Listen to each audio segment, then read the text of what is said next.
Tutiri undu twega ti kuikiria guoya tutire kwanya uguo turaria tutige kuga uguo turauga tondu ni ratutumira borithi tucoke twire borithi tondu ni kuhuthirwo marahuthirwo ni andu aria me thirikari mamenye no makari mundu uria urathire mwanake umuthi igoti-ini na gutire mundu urathie kumu uguo na aria tuma nao na ni ngumera moima acio moima kigumu aria maguturathukagiriria rithiathi twina video ciothe ni tukumoyaga kinya na kamera uguo maikarage makimenyaga uyu ni thire makariha wetha ni miaka 2 kana ni miaka 10 kana ni miaka 20 ni thire makariha tondu uguo mareka ti kihoto ithuĩ tutikwaragia na mundu ithuĩ tutiguthiĩte kwa mundu na ithuĩ tutiuma na twina rutha rwa guthie kuria twagĩrĩire guthie tondu ithuĩ turi arũgamĩrĩri a mũingĩ niĩ nĩ ndũgamĩrĩire gĩcigo gĩa Kĩgumo na ndingĩrwo nĩ mũthigari o no ũmwe atĩ nĩ ndĩmũhoyaga rutha kana ngathiĩ gwĩtia rutha nĩgetha thiĩ Kĩgumo ngarie na andũ arĩa magurarĩte tutimenyete wega nĩrona ndereba wa Mheshimiwa Victor Munyaka ũrĩa warĩ kũrĩa MP wa Machakos Town nĩ muona ũrĩa agurarĩtio nĩ aingĩ na nĩkĩo tũramenya tũrenda kũmenya nĩ igana tondu ithuĩ tũtirĩ haha matuobanĩria andũ othe nĩ kũra morire na amwe tũtinamenya kũrĩa mathire no nĩ tũkũmenya.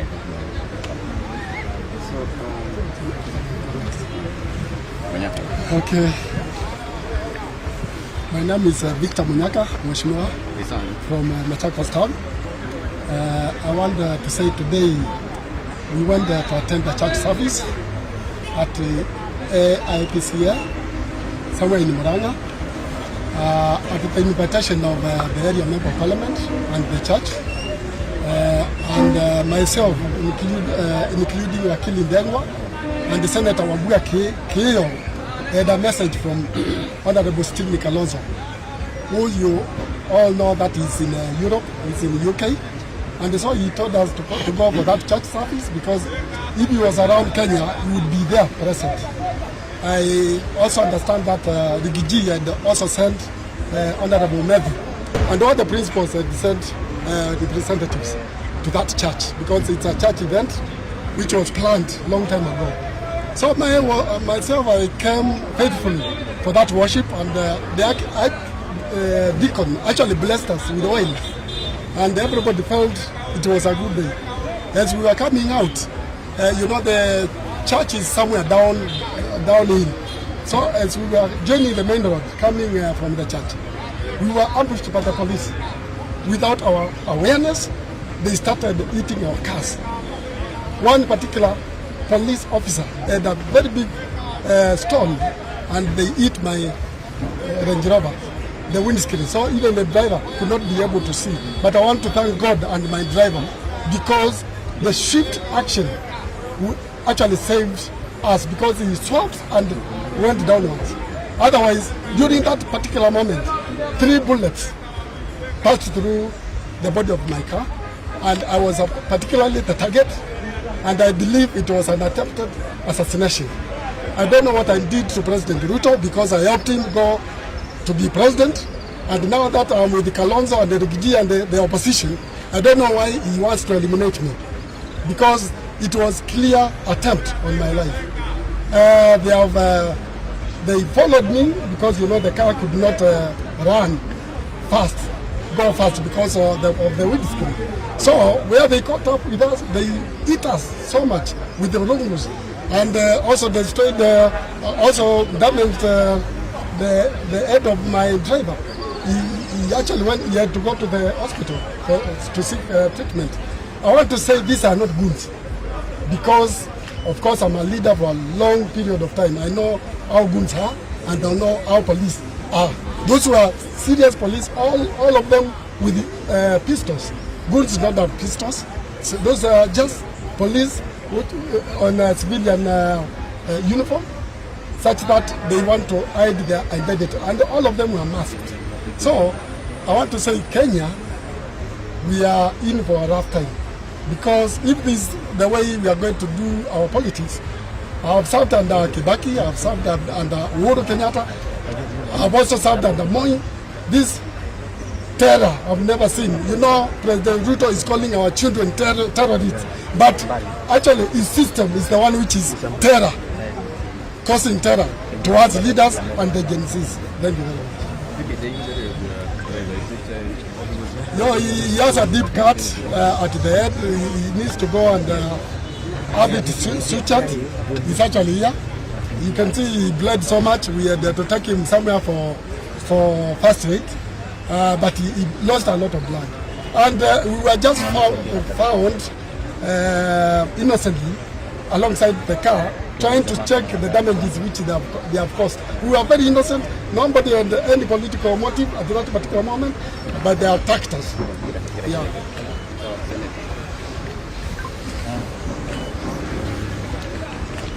So I really don't think I need to repeat what has been said by my colleagues. All we want to say is that the reign of terror visited Murang'a County today. But I want to say that it was not unexpected, because we had been warned by one leader that Kangari especially was a no-go zone, and that we know, the leader said, you know me, we have those messages, we have taken screenshots. And the saddest thing is that the security agencies are being commanded by a particular leader in Murang'a County who has a lot of power. And I'm told it's because of their very close links with the Deputy President, Kindiki. We just want to say that even though William Ruto has not kept any of the promises that he made to the people, that he should not become that insecure.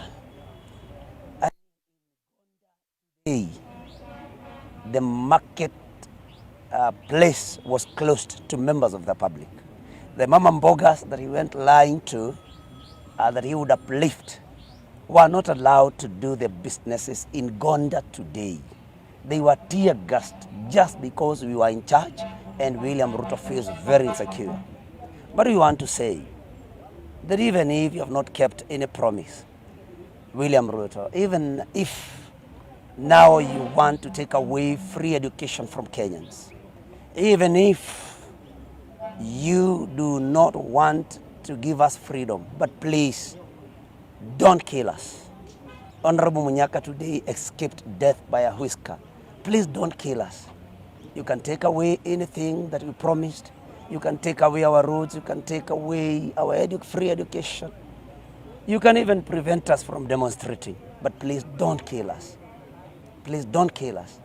Please don't allow security apparatus to be controlled by politicians, because politicians may not know how to operate. Let the mama mbogas of Gonda, of Gachagua, of Kandara, of Kangari do their businesses. The small businesses they do, you do not have to tear gas them. So we are saying it's a sad day, and I think we want to call on the International Criminal Court to come and carrying out investigations, because our security agencies cannot be able to help us. They have been taken captive by William Ruto, Honorable Kindiki, the Deputy President. Nobody doesn't know what Murkomen has said, and the ICC should note that we have no control over the police. DIG Lagat, after what he was accused of, he's back to work. So we can only call upon the international community to come to our aid. Otherwise, William Ruto is determined to kill all of us. So we tell our people, we want to tell William Ruto that we will not be cowed. We will not accept to be intimidated.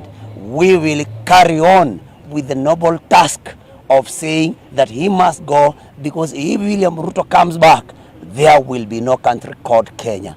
As to how he goes home, it is up to him. He could choose to hang himself. He could choose to resign.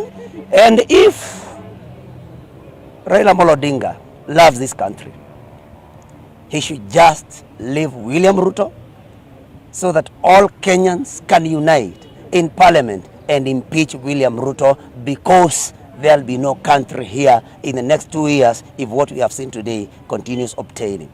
So we want to stop it at that, and we must assure him we will continue supporting Rigathi, we will continue supporting Kalonzo Musyoka, we will continue supporting Fred Matiang'i, George Natembeya, Eugene Wamalwa, and William Ruto will go home regardless of how many people he is going to kill.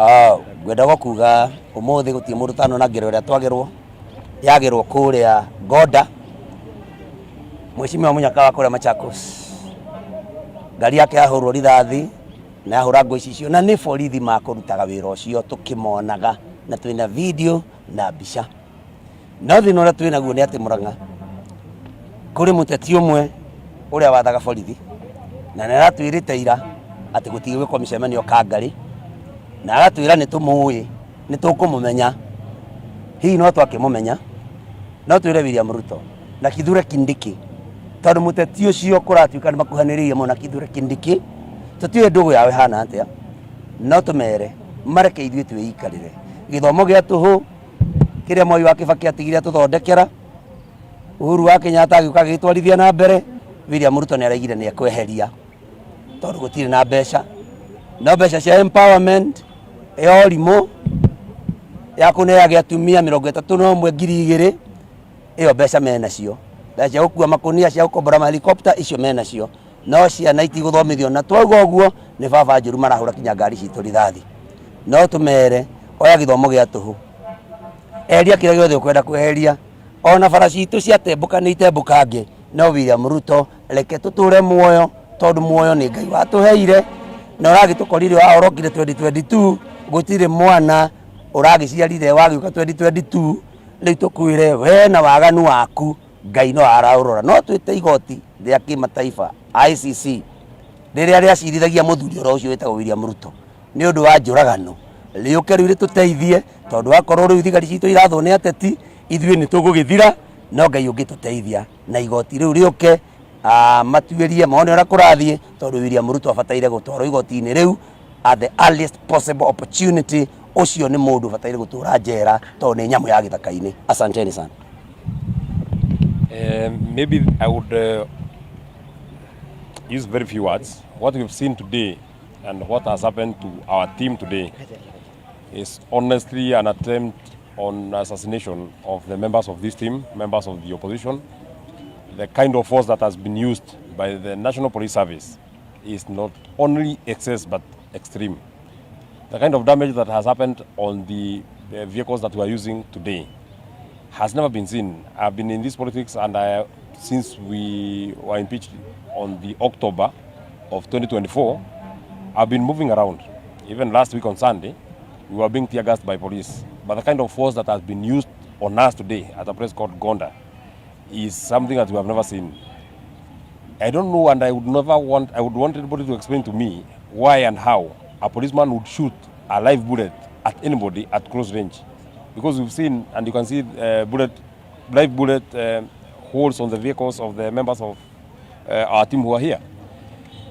I've just been told because once the skirmishes started and I went to engage the police because I was there, I went and I was asking them, you are telling us we cannot use this route. These are the route that you are showing us. Where does it lead us? And true to my instincts, we were being laid to a trap. Because where Munyaka has been attacked in Gashosho is a place that another contingent of police and goons were waiting for us on the road. So the police at the Gonda Center were pushing us further down the road where we were being attacked by goons and policemen in uniform. In fact, one of the vehicles, or most of the vehicles that have been damaged, specifically this Range Rover owned by Honorable Munyaka, has been damaged by a policeman in uniform. The videos are there. And we want to condemn. And the National Police Service has always claimed that it is independent. If indeed you're independent, why are you taking orders from the countrywoman member of parliament from Murang'a? Because she's the one that told us that we can't go to Kangari. She in fact said that what we did in Embu, we can't do it in Murang'a. Everybody has a freedom of choice. We have a choice and freedom to associate with whoever we associate ourselves with. And that freedom is fundamental, it is in our constitution. We also have a right to dissociate ourselves with anybody we feel we don't want to associate with. We have dissociated ourselves 100% with President William Ruto. Nothing, absolutely nothing, will take us back to William Ruto. And let me tell William Ruto, so long as a bullet has not gone through the members of this team that you are seeing here, we will still be there telling our people to chase you home. Because you are the worst accident that ever happened to this country. Electing you was a tragedy of monumental magnitude. We are the one that elected you, and we are the one that will send you home. We just want to ask the National Police Service, if indeed you are meant to protect lives and property, why are you destroying properties? Why are you shooting live ammunition to innocent people who are peaceful? We even pleaded with the person who was commanding that team. If it is a meeting you don't want us to do, then allow us to go home. We are just from a church. If you don't want us to do a meeting, then allow us to go home. When I told them to allow us to go home, they started tear gassing, and they were tear gassing specific people. I thank the people of Murang'a who actually helped us. They helped me escape, and our private security, they helped me escape because I was a major target. And I want to thank the people, because even the places that we've used private roads along to get to Thika, and we thank God that all of us are safe. But we want to tell William Ruto, these tools, the tools of terror that you are using, they will be for a short while. Even these policemen that you are using, they also get tired. They are the hardest hit by your reign on their payslips. So after a short while, all of us will be united. All of us will be united to send you home, including the police. They are our brothers, including the people from every part of this republic. They are our brothers. Finally, we want to ask our people, if the members of parliament from this region, if you see a member of parliament from this region being used by William Ruto to harass and beat those of us who are speaking for you, you know what to do with that member of parliament. You are the one that elected. You are the one that elected and donated the power that they are misusing. You have the opportunity to take back that power that you have donated to that person. Mwisho, William Ruto, upende, usipende, wewe ni one term. Yeah, 1 minute just to add on what has happened after the incidents is that we have reported to the police through OB03 27 07 25, and we made this report at 16 hours at a place called Gachagua police post.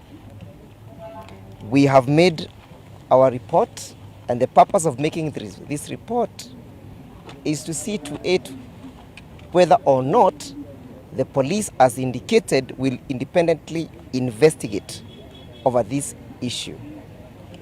Unfortunately, the persons who have assaulted us, the persons who have damaged our properties, the persons who have injured our staffs are the police. And that is why a call for action is being initiated through this presser by independent organs separate from the state, that is non-state actors, the human rights organizations, the international human rights protectors. Where we are, if you do not come and step in and save the Kenyan constitution, the Kenyan people, and the Kenyan democracy, we are at the brink of having this country plug into a situation where we may not get back to where we are. It is only fortunate that we were able to rein upon our supporters. They were ready to take on the police, and you just have to understand what would have accrued or resulted from such kind of an engagement. I am not sure whether next time when they do such kind of assault damages, whether we shall be able to rein upon our supporters. They are pushing us to a situation of no return. We are giving them 24 hours, 7 days to initiate investigations. Why use live bullets on us? Mheshimiwa Jamrick Kamau will be addressing you very soon, shortly. His car has equally suffered live bullet targets. And what we want to tell the police is that we have recovered those bullets. We have them. They are in our custody. We have given them to our safe housekeeping for onward usage. So if you want to know who discharged that bullet, we have it, but we cannot trust you on it. We'll be holding a meeting, our legal team that is led by Honorable Member for Gatanga, Member Edward Mureu. We'll be having a meeting tomorrow to write a report to the IPOA on this assault. We are not saying we shall deliver these live bullets to the IPOA because we too do not trust them. But we shall use these bullets as evidence to ensure that justice is done either today, tomorrow, or if even after William Ruto is out of office. Justice will prevail at a particular point. Hiyo damu ambayo imemwagika siku ya leo haitamwagika kwa bure. We shall ensure that our legal team follows this to the letter. Thank you. Thank you very much indeed. My name is Jamle Kamau. Today I'm one of the victims of serious police brutality. My car, as I was coming out of the church, was attacked, and it has 2 bullet holes, one on both sides. And I can clearly say, and with a lot of confidence, that they were actually not targeting my legs, as they were ordered. They were actually targeting my head, not legs. Because where the bullet is actually not anywhere near the legs. It's actually on the side windshield, where somebody sits. The only thing that saved me was that my vehicle was in motion. And that's the reason why the bullet hit the lower part. I think you'll be talking about a different thing today. But I want to address William Ruto. William Ruto, I know you. You know me. We have worked together before. I was present when you, with your own mouth, said that never again in Kenya shall we shed blood on account of political competition. Now we are back to what you had said. This is blood being shed. If that bullet hit me, Your Excellency, William Ruto, what would you have told my children today? What would you have said? If I was away, if I went down today, William Ruto, is that your happiness, honestly? I think there comes a time when human life becomes more dignified than anything else in this world. It is time for us to sober up. And I want to ask all the investigative agencies, of course we don't trust them at all, but I want to concur with my colleagues that however long it takes, 2 years, 5 years, these people must be brought to account.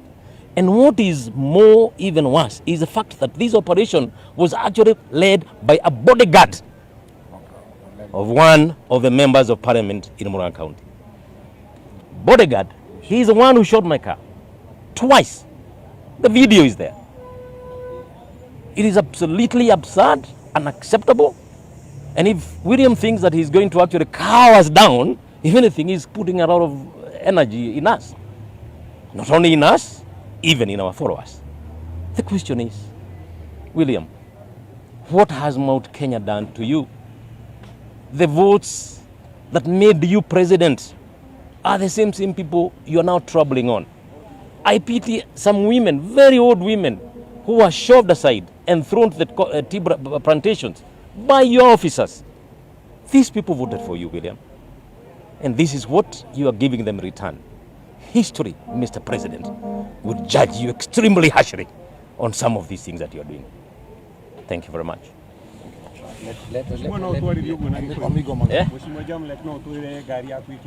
Okay, Naiko.